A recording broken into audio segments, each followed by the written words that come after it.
something about the crime that's going on in the city. You have certain individuals like Pastor Johnson. I would like to know your personal views and ask why city government hasn't, handed or tried to assist Pastor Johnson and fighting crime in the city of Wilmington, because on many occasions I've seen Pastor Johnson on murder scenes and in the middle of gang beefs, intervening in these situations, and it's like city government is not doing anything. It seems like the police department is just chasing down nickel-dime criminals. All right, thank you for your question. Let's let him answer. Go ahead, Mayor. Well, first of all, everybody wants us to fund programs. I don't know where this money is supposed to come from to fund programs that people say. You'd be surprised how many people come and submit proposals to do a program and want us to fund it. The city doesn't have that money to fund. Mm-hmm. So if you really want to set up a program, the city is the last one I think you should ask, because basically the money's not there for funding programs like that. And we got to start answering the questions though sooner. I mean, because we can't filibuster the questions because the phone lines are ringing, and I want to give people an opportunity, but I can't let this off for like an hour. All right, go ahead, real quickly. Go ahead. Yes. How you doing? Go ahead, real quickly. What's your question? I need to ask a couple questions, please. Go ahead. All right. Is Norman, am I on the air? No. Okay, well, what I'm saying, I want to understand 4 questions. I want to understand 4 questions, okay?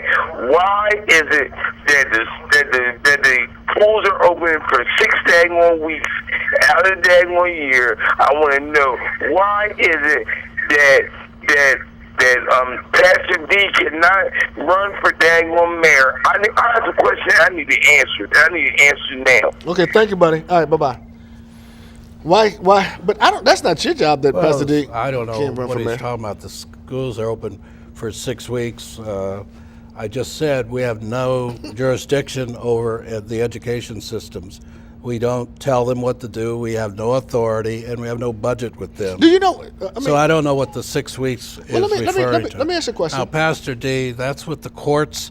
That's with I'm sorry, first of all, it's with the Department of Elections that made a ruling. I would assume sooner or later that's going to have to be settled by the courts. When we've had back-to-back calls about, I guess, one of his programming. Did you get a chance to see the proposal? No, I haven't seen it. I just heard there was a proposal before council, and starting some kind of a daycare youth program or something like that. Well, Mayor, let me kind of ask you just a couple questions. Mm-hmm. What do you want your legacy to be? I mean, because it's coming to an end. You really can make that. I think that has to be judged by other people, and other people say, like the woman that started off with her tirade, he didn't do this, and he didn't do that. And then you'll have people to say, well, he did this, he did that. And so you just let it be whatever it is. Don't worry about legacy. You just do your job. I mean, but but honestly speaking, I know you say that, but I would believe that you would have to say that in modern time, nobody has served longer. I mean, you've broken all kinds of records. Right. So I would think that you would want to be looked on favorably. I understand you say you don't care, but I would care after all that. No, I don't worry about that really. I think that people do what people do. People think what people think. I mean, you're not here to try to propagandize your way out of whatever the problems might be and make yourself higher or lower or whatever else. Leave it go. Mm-hmm. Let people make their own assessments. Mm-hmm. I don't worry about it. Mm-hmm. So the city has come a long, long way, and there's been tremendous progress in the city. There's been problems that you can hear over and over again that are just out there, that are floating around, not being addressed. Like next week is going to be like a big event here. We're going to have a 2-hour special. Yeah, debate. Yeah. What question would you have me ask the mayoral candidates? Because I mean, I think your that you. hardest question is when you're going to do something, you're going to change something. How do you do it? Number one, and how do you pay for it? Number two. Those are always the issues that you have to worry about. You only got so much money. How do you make something happen that you say you want to make happen? And you can't take money and use it here, there, anywhere because they're limited by their restrictions as to how you can use the I money. have to ask you this, if you can answer like in 60 seconds Yeah. because time running out. You are a historian, right? Right. And there was a big debate about the historical society. Right. You know, they said you put it in the white hands and all that. That's got nothing to do with nothing. I mean, they didn't meet the standards. They were asked to provide their 501c3 certificate, did not do that. They were asked to provide other information. They did not do that.